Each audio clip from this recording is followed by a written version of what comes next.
Gökyüzünün sessizliğinde ilerleyen bir gölge.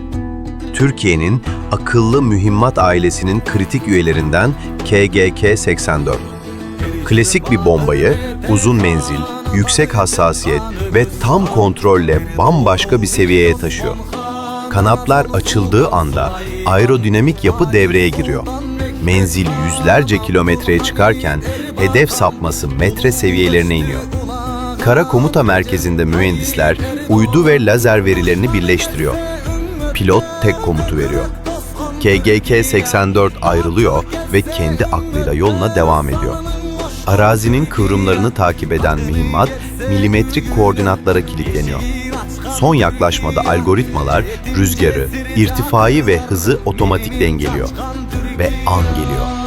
KGK-84 koruganları ve yeraltı tesislerini tek vuruşta etkisiz hale getiriyor.